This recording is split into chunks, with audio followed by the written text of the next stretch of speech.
Bismillahirrahmanirrahim. Assalamualaikum warahmatullahi wabarakatuh. Selamat siang, salam sejahtera bagi kita semuanya. Om Swastiastu, Namo Buddhaya, salam kebajikan.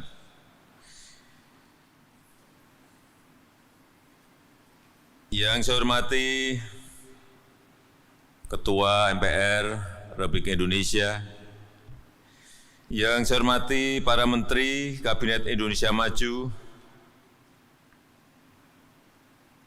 Tadi saya hitung, ini Menteri yang hadir di Rapimnas Kadin ini berapa orang? 10 Menteri yang hadir.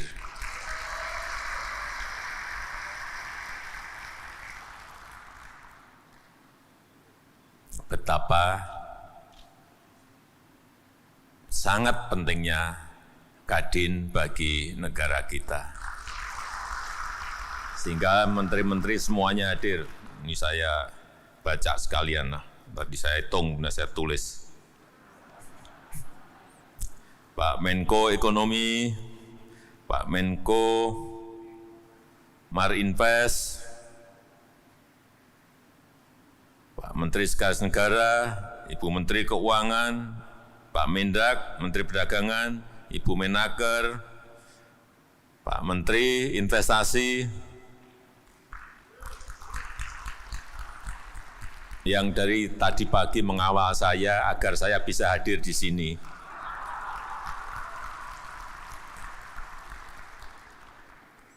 Sampai di dalam mobil pun Pak Menteri satu mobil dan betul-betul nggak tahu takutnya saya belok kemana, nggak ngerti juga saya. Tapi dikawal betul.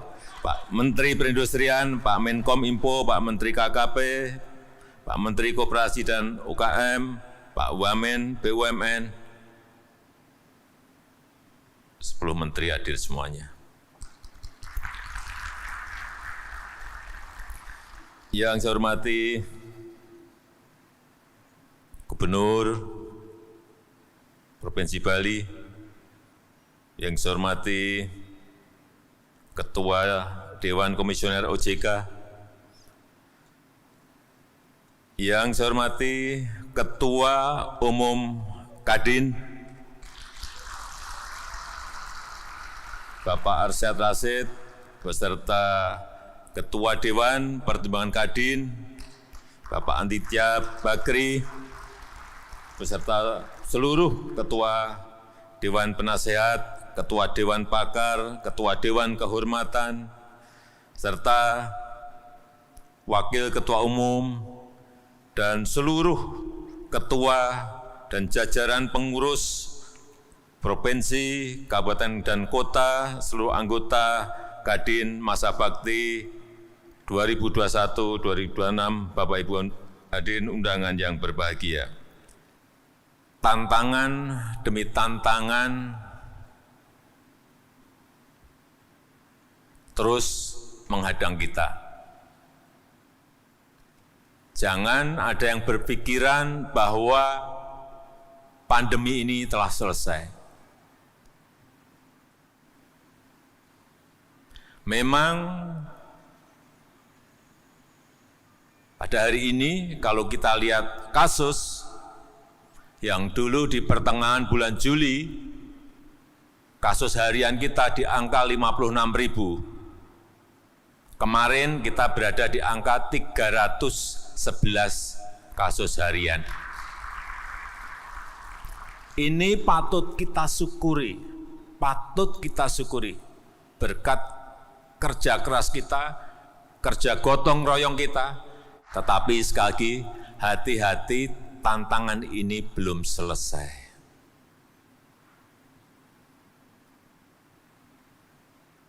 Ada 29 negara yang sudah kemasukan yang namanya varian Omikron. Tadi pagi informasi lagi Singapura sudah masuk, negara paling dekat kita. Yang ini meskipun masih dalam penelitian yang cepat, penularannya bisa 5 kali lipat lebih menular dibanding yang varian Delta yang kecepatannya juga sangat cepat sekali. Ini pun juga bisa menembus dari imunitas yang telah kita miliki.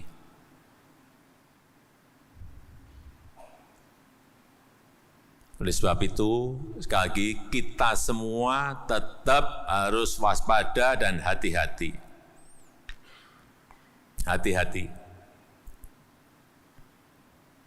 Tetapi juga jangan kita ini terlalu ketakutan dan kekhawatiran yang amat sangat. Tetap harus optimis. Apalagi di tahun 2022 kita harus optimis bahwa ekonomi kita bisa bangkit di atas 5%.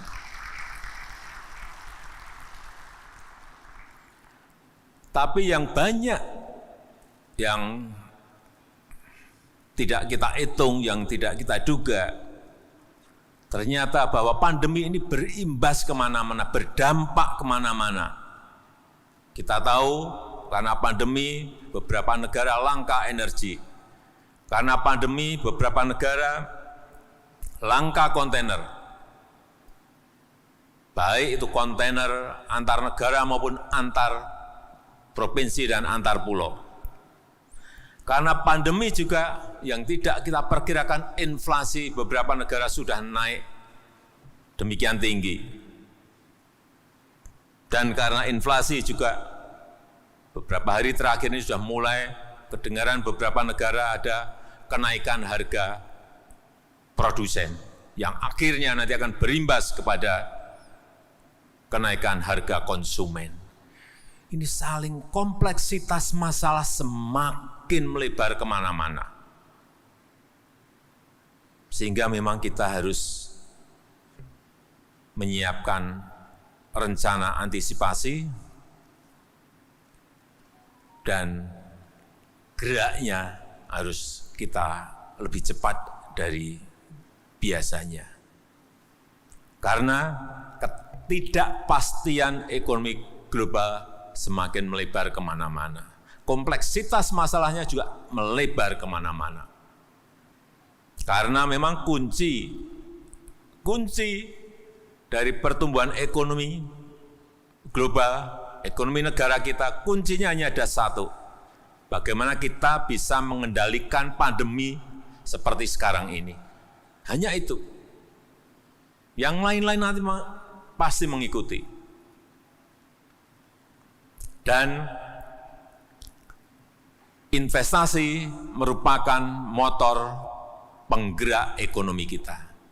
Baik itu investasi usaha dari usaha mikro, usaha kecil, usaha menengah, usaha besar, semuanya sangat penting saat ini. Target investasi tahun 2021 900 triliun. Kelihatannya tercapai. Tahun 2022, karena saya lihat menterinya muda dan sangat lincah, naikkan menjadi 1.200 triliun. Dan sekarang ini posisi investasi di Jawa dan luar Jawa itu sekarang menjadi sudah lebih banyak di luar Jawa. Ini sangat baik sekali. Di Jawa 48%, di luar Jawa sudah 52%. Ini sangat baik sekali. Artinya tidak Jawa sentris, tetapi sudah mulai ke Indonesia sentris. Ini yang terus akan kita dorong. Dan dalam Rapim ini juga perlu saya sampaikan, ini tadi saya baru saja meminta kepada Bu Menteri Keuangan. Ini yang biasanya saya pakai, saya lihat ekonomi kita ini seperti apa sih. Pajak sampai hari ini sudah masuk 77,5%. PNBP sudah masuk 107%, sudah melebihi, sudah. Artinya apa? Penerimaan pajak tumbuh 15,3%. Sangat bagus sekali. Pada tahun lalu kita terkontraksi minus 18,8%. Dari minus 18,8 sekarang tumbuh 15,3. Ini patut kita syukuri.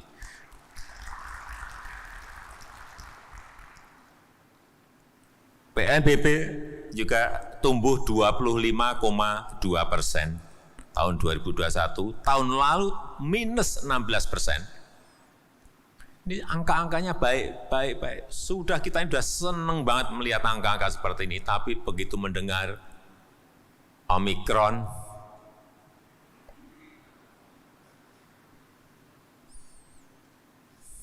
ya menahan nafas sedikit. Meskipun sekali lagi tidak perlu khawatir yang amat sangat, karena ini akan mempengaruhi kalau Bapak, Ibu, dan saudara-saudara kekhawatirannya amat sangat. Pada kesempatan yang baik ini, saya ingin titip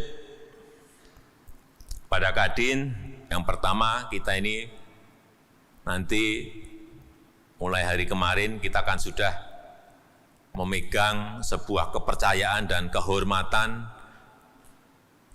menjadi presidensi G20, keketuaan G20, dan akan ada 150 pertemuan, meeting dalam rangka G20 ini dengan semua negara.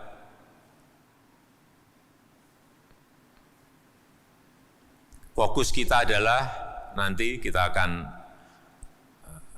fokuskan di G20 ini adalah satu, urusan arsitektur kesehatan global, yang kedua mengenai transisi energi menuju energi yang hijau dan berkelanjutan, kemudian yang ketiga mengenai digitalisasi. Jadi digitalisasi, transisi energi dan ekonomi hijau, kemudian arsitektur kesehatan. Karena memang bandul ekonomi dunia ini sudah mulai bergerak ke arah ekonomi hijau. Kita pun harus cepat menyesuaikan. Kalau tidak, kalau misalnya nanti suatu titik, entah 2 tahun lagi, entah 3 tahun lagi, atau 5 tahun lagi, Eropa misalnya hanya menerima produk-produk hijau yang dihasilkan dari renewable energy dan kita belum siap, bagaimana kita mau mengekspor barang-barang kita. Begitu mereka mulai, negara lain pasti juga akan memulai. Oleh sebab itu secepatnya kita harus mulai menggeser arah ekonomi kita sesuai dengan yang tadi akan kita bicarakan di G20.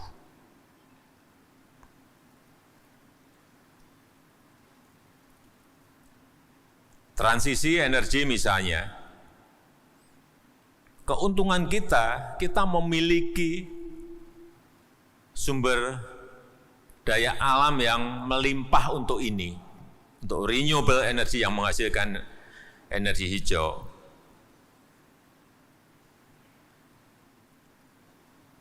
Misalnya hydropower, kita memiliki 4.400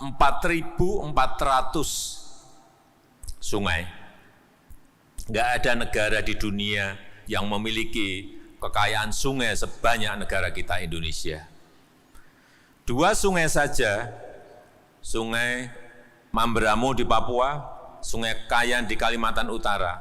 Di Mamberamo itu kira-kira bisa menghasilkan 24.000 megawatt. Di Sungai Kayan di Kalimantan Utara bisa menghasilkan kira-kira 11.000 sampai 13.000 megawatt. Baru 2 sungai. Kita memiliki sekali lagi 4.400 sungai. Geotermal belum diapa-apain. Kekuatan kita 29.000 yang baru sekarang ini baru kepakai kira-kira 2.000-an. 10% belum ada. Inilah saya kira kesempatan-kesempatan yang kita miliki sehingga dalam rangka kompetisi bersaing dengan negara-negara yang kita memiliki kekuatan-kekuatan itu yang lama tidak kita sadari. Oleh sebab itu, dalam rangka reformasi ekonomi, reformasi struktural,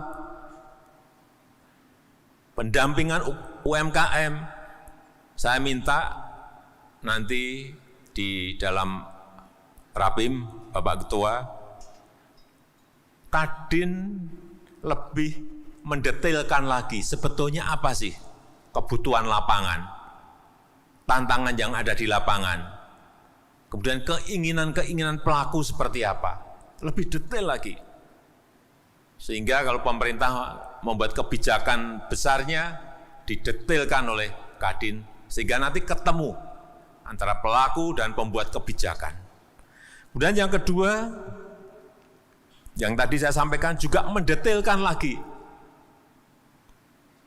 transformasi ekonomi kita menuju tadi green economy, green energy, green tourism, blue economy. Detailnya seperti apa menurut para pelaku? Yang dibutuhkan apa menurut pelaku? Dan keinginan-keinginannya seperti apa, sehingga akan ketemu nanti. Ini ada kebijakan, ini ada implementasi pelaksanaan. Kalau diketemukan, akan menjadi sebuah kekuatan yang besar. Saya rasa itu yang bisa saya sampaikan pada kesempatan yang baik ini, dan saya ingin mengucapkan selamat kepada Bapak Arsyad Rashid, Bapak Aninditya Bakri, dan seluruh jajaran pengurus Kadin untuk masa bakti 2021-2026, meskipun dihadapkan pada banyak tantangan, tapi saya yakin komposisi kepengurusan yang ada sekarang ini adalah komposisi yang sangat baik.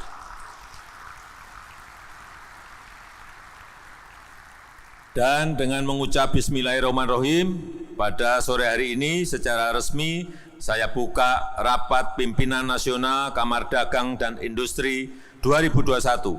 Terima kasih. Wassalamualaikum warahmatullahi wabarakatuh. Om Santi Santi Santi Om.